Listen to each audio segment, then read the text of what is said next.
Hello बच्चों, प्रश्न है रजनीश शब्द का संधि विच्छेद क्या होगा। अब हमने यहाँ पर संधि विच्छेद करना है, ठीक है।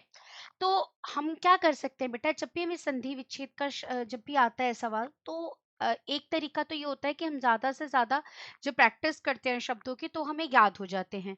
लेकिन मान लो मुझे करना आना चाहिए, मान लो कोई शब्द है मैंने कभी नहीं पढ़ा और उसका मुझे संधि विच्छेद करना हो, तो मैं कैसे कर सकता हूँ या कर सकती हूँ। तो देखिए, मुझे ना बीच वाली मात्रा को देखना पड़ेगा, इसमें क्या आ रही है, बड़ी ई।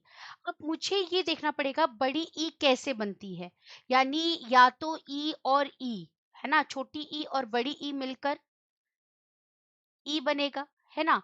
तो अब मुझे क्या करना पड़ेगा कि इस शब्द में से ये ई निकाल देना पड़ेगा।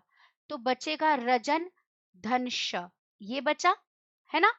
अब मैं इसमें न में छोटी ई लगाऊं या बड़ी ई, ये मैं शब्द से सीखूंगा कि मैं ये ध्यान दूंगी यहाँ पर कि न में अगर मैं छोटी ई लगाती हूँ तो रज नहीं बनेगा, रजन, रजन।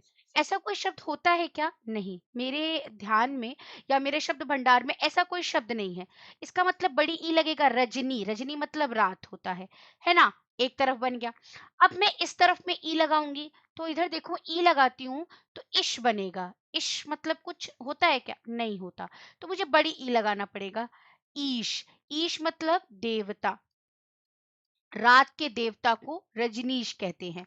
तो यहाँ पर अब यहाँ कौन सा सही हो जाएगा, तो देखेंगे हम, ऑप्शन बी राइट हो जाएगा।